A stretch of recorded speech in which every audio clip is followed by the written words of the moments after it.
السلام عليكم. مستعد للاكشن والاثاره ومهارات روني القتاليه الجباره؟ يلا بينا. قصتنا بتبدا في الهند مع سيا اللي كانت مستمتعه جدا بالمطره، ولما المطره وقفت قالت لها وقفت ليه يا مطره؟ وروني بيشوفها وبيستغرب انها بتتكلم مع المطره وبيفضل يضحك عليها، ولما لفت وشها لقت روني باصص لها فقالت له ايه خلصت بس؟ فقال لها روني لا انا كنت مستنيكي تخلصي عشان اتكلم مع المطره انا كمان، وبيضحك وبيتريق عليها وبيقول لها انت مجنونه، فبتقول له طيب يلا اخرج من هنا، وقبل ما يمشي السواق بيفرمل فبيترمي روني عليها وهي بتحضنه بالغلط، وروني بينسى نفسه وهي بتشيل ايده وبتمشي وبتروح تقعد مع امها، وبعدها روني بينزل من المحطه وبيشوف سيا في القطر، ولما هي بتاخد بالها منه فبيبعت لها بوسه في الهوا، فبتلف وشها وبتضحك وبتنزل له من القطر وبتقول له انت مفكر ان انا هحبك ولا ايه؟ فبيقول لها هتحبيني احنا لسه في البدايه، وسيا فعلا بتبقى حبته وبتسيبه وتمشي. وكان في واحد في المحطه اسمه راجو وشاف سيا واعجب بيها، وراجو بيكون زعيم عصابه، وروني بيقرر يرجع للقطر تاني علشان سيا، والقطر بيبدا يتحرك، بس سيا بتقول له ابويا شكله خرج من القطر ولسه مرجعش، فروني خرج بسرعه علشان يدور عليه، ولكن بيطلع ان ابو سيا في القطر، فبتنادي على روني بسرعه وبتقول له ابويا طلع في القطر تعالى اركب بسرعه، وروني بيطلع جري بسرعه بس بيتكعبل وبيقع على الارض وللاسف مش بيلحق يركب، وبيتضايقوا هما الاتنين علشان مش بيشوفوا بعض تاني. وبعدها بيروح رجل مدرسه الشاولين عشان يتعلم الفنون القتاليه، وبيقابل ابوه واللي بيبقى المعلم بتاع المدرسه كلها، وبيوصل تاني يوم روني لنفس المدرسه اللي بتعلم الفنون القتاليه، وبيخش المدرسه وكانوا الطلاب بيتدربوا على اليوجا مع المعلم، وروني بيقاطعهم وبيقول للمعلم انا معايا رساله ليك من ابويا، وبنعرف ان ابو روني والمعلم كانوا اصحاب، وكان مكتوب في الرساله انك لو بتقرا الرساله دي فانا ميت دلوقتي. وابو روني كان بيوصي المعلم على روني لان روني مستهتر شويه ومش مهتم غير بالقتال، وبيقول له انا بعد ما اموت هكون خايف عليه جدا، فحاول تهتم بروني وتخليه انسان محترم. وبعد ما المعلم قرا الرساله بيتعرف على روني وبيساله عندك كام سنه؟ روني بيقول له 23، فالمعلم بيقول له انا عندي 68، فروني بيتريق عليه، فالمعلم قال له شكلك بتاع مشاكل، فروني قال له اللي بيجي على سكتي بكسر عظمه، فالمعلم راح ماسك روني وقلبه على الارض وبيحرجه قدام الطلاب، بس روني بيقوم وبيقول له انا مش بمد ايدي على عواجيز، فالمعلم قال له طب حاول تمدها كده، وروني لسه هيقول بلاش تجربني، راح المعلم ماسكه تاني من ايده وقلبه على الارض، وبيقول له يلا روح على اوضتك وتنام بعد ما انا انام وتصحى بعد ما انا اصحى. وبيروح روني على الاوضه وبيقابل رومين وبيفرجوا على الاوضه والمكان، وبيعرفوا على عيل صغير اسمه سيبهاوا، وروني بيلاقي ان الاوضه فاضيه وما فيهاش اي نوع من انواع الراحه، والسرير عباره عن حصيره ما تتفرش على الارض وما كانش فيه تكييف ولا ثلاجه، وروني بيسال رومين وبيقول له هو ما فيش اكل، فرومين قال له ما انت اللي هتعمل الاكل للطلبه لان كل الطلبه في سباق قوارب، وبنشوف سباق القوارب وكان راجو مشارك فيه، وسيا كانت من ضمن الحضور وبتشجع، وراجو لما بيشوفها موجوده بيتحمس وبيتشجع جدا وبيركز في السباق عشان يلفت نظرها، وفعلا بيفوز راجو بالسباق، ومرضاش راجو يروح يستلم الكاس عشان كان بيدور على سيا، بس سيا بتبقى مشيت ونزلت المدينه، وساعتها روني كان شايل اكل الطلبه اللي هيعمله وبيعدي من جنبها بس مش بيشوفوا بعض، والمدينه بتبدا تمطر وسيا بتنبسط جدا، وساعتها بيشوفها روني وبيروح لها وبيقول لها انت تاني، وبتقول له انت عارف انا كنت متضايقه جدا عشان خليتك تنزل والمطر سابك ومشي، فروني قال لها انا كنت قاصد اسيب القطر على فكره، عشان ايه فايده ركوب قطر ما فيهوش ولا بنت حلوه، وسيا بتضحك وبتسيبه وتمشي، وهو بيروح وراها وبيقول لها انت ما وراكيش حاجه غير انك تتبلي من المطر، وهي قالت له هو انت ما وراكش حاجه غير انك تمشي ورايا، فروني قال لها الدنيا دايما بتمطر لما بنتقابل، شكل مقدر لينا اننا نشوف بعض تاني، وبعدها بيشاور لها على المناره دي وبيقول لها تعالي نروح هناك، ولكن الدنيا بتوقف مطر، بيقول لها لو مقدر لينا نشوف بعض تاني فهنشوف بعض لما الدنيا تمطر، وسيا بتسيبه وتمشي. وبعدها بيخش روني المدرسه وبيشوف راجو وهو بيتدرب مع الطلاب، وبيتفاجئ روني من قوه راجو ومهارته في القتال، وراجو بيسرح وبيفكر في سيا، وفي طالب بالغلط عور راجو في صدره، فراجو بيتعصب وبيضربه بكل افتراء، وقبل ما كان هيخلص عليه بيتدخل المعلم وبيقول كله يروح ينام، بس روني مش بينام وبيروح يسهر ويسكر مع رامن، وللصدفه ابو سيا بيقعد يسكر معاهم، وتاني يوم الصبح المعلم بيخلي المساعد بتاعه يصحي روني بدري علشان روني يعمل لهم الاكل ويمسح المكان ويقعد يرن الجرس، وفضل روني على الدوامه دي فتره طويله لحد ما اتخنق وتعب. وفي يوم الدنيا بتمطر وسيا وروني بيفرحوا جدا، وسيا كانت خارجه من البيت بس فجاه بتلاقي راجو في وشها، وراجو بيبقى جه عشان يقابل ابو سيا وبيقول له انا عايز اطلب ايد بنتك، وابو سيا بيقول له بس كان لازم باباك او مامتك يجوا معاك في يوم زي ده، وبيقول له سيا بنتي بيتقدم لها عرسان كتير من وهي صغيره بس انا برفض علشان عايزه تركز في التمثيل. فرجو بيطلع له شنطه مليانه فلوس، وابوها لما بيشوف الفلوس بينبهر وبيقوم وبيقول لرجو يلا حضر دعاوي الفرح، اعتبر نفسك اتجوزتها خلاص. ورجو بيفرح جدا وبياخد بعضه وبيمشي. اما سيافه بتروح عند المناره اللي روني قال لها عليها، والدنيا بتمطر اكتر وروني بيكون موجود بس برضه مش بيشوفوا بعض. وسيا بتكلم السحابه وبتقول لها روحي مطري عند بيته علشان يعرف ويجي هنا. وبيسمعها روني بيقول لها انت مجنونه على الاخر، انت كمان بتكلمي السحاب. وبيقعدوا يهزروا ويضحكوا سوا، وبعدها بتدي له خاتم وبتقول له ما تقلعوش ابدا، والاتنين بيكونوا غرقانين في حب بعض. وروني بعدها بيروح يسكر وبيروح المدرسه وهو بيتطوح، وبيشوفوا المعلم وبيقول له ده مش فندق عشان ترجع فيه براحتك. فروني بيقول له انا ما اخترتش الناجي هنا، ابويا هو اللي اختار الناجي هنا عشان تدربني، مع اني من ساعه ما جيت وانا مش بتدرب. انا شايف ان الكاراتيه الصيني احسن من الشاولين بتاعك ده 1000 مره. وكان سايبه وماشي بس المعلم بيوقفه وبيقول له الشخص اللي اخترع الشاولين كان شخص هندي وسافر للصين وعلم الصينيين اصول الفنون القتاليه، والصينيين ساعتها ما كانوش يعرفوا حاجه عن القتال. وبيقرب منه وبيضربه في بطنه وخلاه يرجع كل اللي شربه. ولما عرف انه شرب خمره خده قدام المرايه وقال له الغزاله بتصحى الصبح بدري عشان تطلع تجري لانها خايفه لحد يقتلها، والاسد بيصحى بدري وبيقول لو ما جريتش مش هلحق اكل وهموت من الجوع، وانت كمان لازم تجري وتشوف حياتك وتجري ورا هدفك والا هتموت من الجوع ولازم تكمل تدريبك.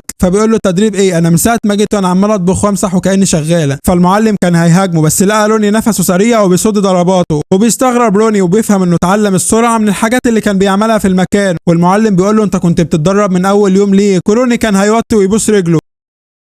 ومن بعدها روني بيبدأ تدريب بكل جدية وبيقاتل كل الطلاب. ورجو بيشوفه وبيحس بالغيرة لأن المعلم كان مهتم بيه بزيادة، وبيسلم عليه بكبرياء وبيقول له برافو انت واد كويس. والمعلم بيحضر روني علشان روني كان قد المسؤولية. وفي يوم كان روني وسيا مع بعض وسيا شافت أبوها من بعيد، وروني قال لها ده أبوكي؟ قالت له اه. فقال لها روني طب اركبي التوك توك ده وامشي. وروني عمل كده عشان ما كانش عايز أبوها يعرف إنه بيحبها. وأبوها لما جاله قال له كده تمشي صاحبتك مش كنت تعرفني عليها؟ يلا بينا طيب نشرب حاجة. روني قال له أنا آسف بس أنا وقفت شرب. وابوها بعدها بيتصدم لما شاف الخاتم بتاع سيف ايد روني، فبيفهم ان صاحبه روني تبقى بنته وحاول ياخد منه الخاتم بس روني بيرفض. وابوها بيتضايق وبيروح يحكي لرجو على كل حاجه. فرجو قال له انا هقتل الواد روني ده لو اضطريت، بس المعلم بيسمعه لما بيقول كده وبيقول له الحب عمره ما كان بالعافيه، ممكن تقتل بس مش هتلاقي الحب، وانا مش هسيبك تقتل حد طول ما انا عايش. ورجو بيتعصب من كلامه وبيقرر يحط السم في الاكل بتاع ابوه ويقتله بدم بارد. وبعدها بيأمر رجالته انهم يجيبوا روني، ورجالته بيقولوا لروني تعالى معانا رجو عايزك. فروني قال لهم طب استنوا اجيب حاجه حلوه لسيبهاوا. فقاموا رجاله رجو خاطفين سيبهاوا لانهم عارفين ان روني بيحبه. وروني بيتجنن وبيقعد يجري وراهم لحد ما بيوصل لهم وبيطلب منهم انهم يجيبوا الواد، بس بيقعدوا يحدفوا الواد لبعض وروني كان زي الكلب الحيران. وهنا روني بيتعصب وبيخرج عن شعوره، وفي اتنين بيمسكوه بس روني بينزل فيهم ضرب يمين وشمال، والعصابه بتجري وبترمي سيبهاوا من مكان عالي بس روني بيمسكه، وافراد العصابه بينزلوا له وروني بيكشر عن انيابه وبيدور فيهم الضرب كلهم ومفيش حد كان قادر عليه، وبيمسك الزعيم بتاعهم وبينزل ضرب فيه بس كان خلاص هيموته بس سيبهاوا بيوقفه. وبيوصل بعدها راجو وبينزل ضرب في روني، وراجو كان اقوى من روني بكتير، وروني بيحاول يضربه بس ما كانش عارف، وراجو بيصد كل ضرباته، وراجو كان خلاص هيموته بس روني فلت منه. ورجاله راجو بيجروا ورا روني بس روني بياخد خرطوم البنزين وبيرش عليهم وبيمسك الولاعه وبيسال راجو بيقول له ايه اللي حصل لكل ده. فراجو بيقول له انت غلطان عشان دخلت حياه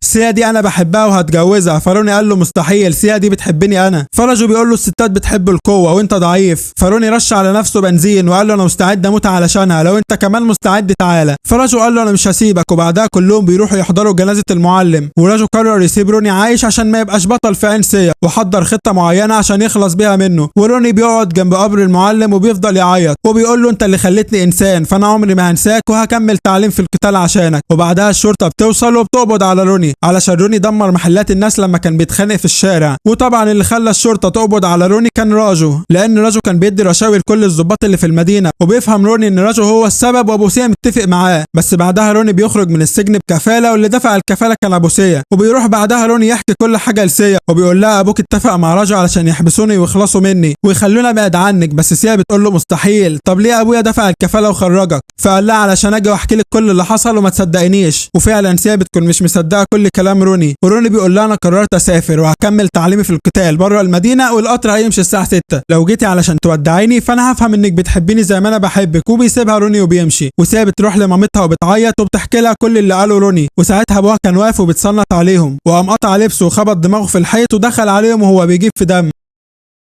وبيقول لسيا روني هو اللي عمل فيا كده لما قلت له تعالى نصفي اللي بينك وبين سيا، وقام ضاربني وشاتمني ورجع لك الخاتم بتاعك. وسيا بتنصدم ومش بتكون مصدقه نفسها. وروني في نفس الوقت كان في محطه القطر وكان معاه سبهاوة وكان مستني سيا تظهر، بس سيا ما ظهرتش. وابوها بيبقى نجح في الخطه بتاعته وكان مديها خاتم مزيف مش هو الخاتم اللي ادته روني. وسيا كانت برضه مقرره ما تتجوزش راجو وقررت تخش مجال التمثيل. وبيوصل راجو مكان التصوير وبيقابل ابو سيا وبيضربه بالقلم عشان لسه ابو سيا ما اقنعهاش انها تتجوزه. وساعتها بتظهر سيا وراجو بيخطفها وبياخدها لتايلاند. والمنتج بتاع الفيلم وابو سيا راحوا بعدها لاسم الشرطه، بس الضابط قال لهم مين اللي خطفها. قالوا له راجو زعيم المافيا. قال لهم لا انتوا تروحوا تعملوا بلاغ لوزير الداخليه مش ليا انا. فبيروحوا هما الاثنين لعضو مجلس الشعب، بس عضو مجلس الشعب قال لهم انا مش قد راجو يا ابني انت وهو. وراجو ساعتها فضل حابسها في بيت عليه حراسه مشدده وما كانتش بتخرج منه خالص. وبعدها ابو سيا والمنتج راحوا لمسؤول كبير في الهند وطلبوا منه المساعده، بس المسؤول لما عرف ان راجو هو اللي خطف سيا وراح بيها لتايلاند قال لهم احنا مش هنقدر نتدخل ونعمل حاجه في تايلاند، احنا هنحاول نعمل اللي هنقدر عليه بس الموضوع هياخد وقت طويل. والمنتج بيخرج وهو متضايق جدا لان تصوير الفيلم متعطل بسبب سيا وكده المنتج بيخسر فلوس كتير وبيفقد الامل ان ممكن حاجه تحصل. بس ابو سيا بيقول له مفيش غير شخص واحد هو اللي هيساعدنا والشخص ده يبقى روني. وروني بيبقى مستواه في الفنون القتاليه اتحسن جدا. وساعتها بتجيله مكالمه من المستشفى اللي بتعالج فيها سيبهاوة، وسيبهاوة كان محتاج عمليه عشان يرجع يتكلم تاني. والدكتور بيقول له احنا نقدر نعمل عمليه وهتنجح بس لازم تحضر ثمن العمليه عشان الدكاتره تبدا فيها. وروني بيقعد يفكر هيجيب فلوس منين. وبعدها بيوصل المنتج وابو سيا لمكان روني، والمنتج بيروح يكلم روني وابو سيا بيكون مستخبي. والمنتج بيقول له انا اسمي جودي منتج الافلام. وبيقعد جودي يحكي لروني عن مشكله الفيلم اللي بيصوره. وروني كان قاعد ومش مديله اهتمام وبيفكر في سيبهاوة اللي محتاج عمليه. وجودي بيقول له بطله فيلم الاخير اتخطفت، لو قدرت ترجعها لي هديك الفلوس اللي انت عايزها. وساعتها روني بيبص له وبتصدم لما جودي بيوري له صوره سيا وبيسيبه يمشي وبيقول له ماليش دعوه. وابو سيا بيقول له جودي ما تقلقش روني لسه بيحبها واكيد هيعوز ينقذها والا ما كانش قلق كده. وروني ساعتها بيبدا يفتكر ذكرياته مع سيا. وجودي بيجي له وبيقول له ها غيرت رايك ولا ايه؟ فروني بيقول له انا هنقذها ولكن مش عشان محتاج الفلوس. وبيروح روني بعدها يجمع معلومات عن حراس راجو وبيسافر روني وبيروح لتايلاند. وفي الوقت ده راجو بيخش على سيا الاوضه وبيلاقيها متعصبه وعماله تكسر في كل حاجه. وراجو كان بيحاول يهديها وبيقول لها ما تخافيش مني انت هتبدا حياه جديده لما نتجوز. فسيا بتقول له نتجوز ده في احلامك،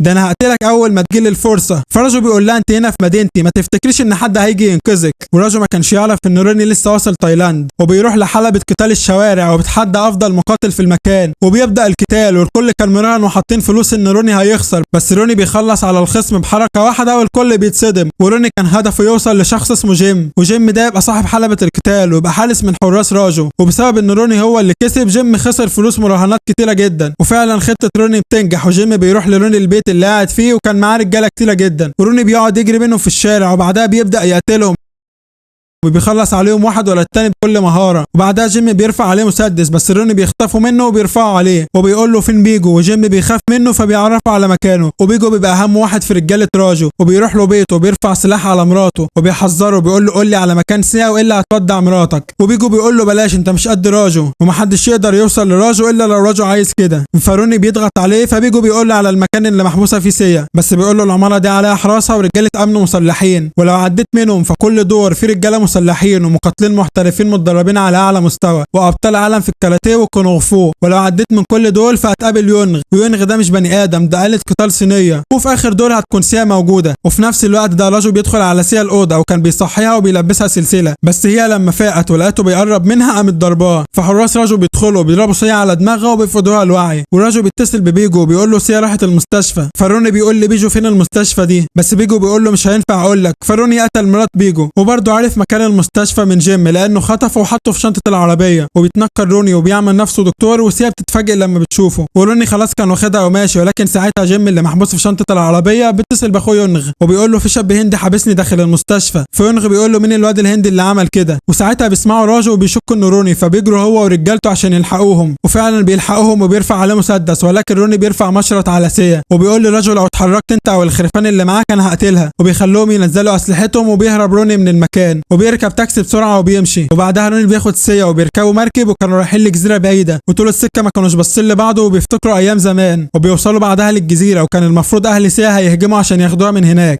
وروني بيقول لها انا اسف اني وريتك وشي مره تانية. فهي قالت له انا ما طلبتش منك تيجي. فروني قال لها انا ما جيتش علشانك، انا جيت انقذك علشان مقابل مادي. وسيا بتتضايق من الكلمتين دول وبتقول انا ما كنتش عايزاك وعلى فكره انا كنت هقدر اهرب لوحدي. وروني كان هيسيبها ويمشي بس الدنيا مطرت فخلع القميص وحطه على كتفها. وساعتها سيا بتتفاجئ لما بتشوف الخاتم لسه في ايد روني، وبتبدا تحكي له اللي حصل وهو كمان بيحكي لها كل حاجه. ولما بيعرفوا الحقيقه بيرجعوا يحبوا بعض من تاني، وبيقعدوا يرقصوا ويغنوا. ولكن بيوصل راجو ورجالته وبيضربوه على دماغه وبياخدوا منه سيا وبينزلوا فيه ضرب. وبينزل يونج من العربيه علشان ينتقم لاخوه. كمان بيوصل بيجو اللي روني قتل مراته، وراجو بيقول لروني انت كتبت شهاده وفاتك بايدك، وبيؤمر بيجو ويونج يخشوا يكسروا عظمه، والاتنين بينزلوا فيه تلطيش. وبيجو بعدها بيطلع مسدس وبيقتل روني وبينتقم لمراته. وبتنهار سيا وبتشوف شريط ذكرياتهم قدام عينيها، وجثه روني بتقع في الميه. وراجو بياخد سيا وبيمشوا، وراجو بيقول لها انا عايز ابدا معاكي حياه جديده واتجوزك، ولو ما وافقتيش اخليكي تحصلي حبيب القلب. ولكن ساعتها الدنيا بتمطر وسيا بتحس ان روني لسه عايش، وفعلا روني بيكون لسه عايش، وبيهجم على الحراس اللي في المدخل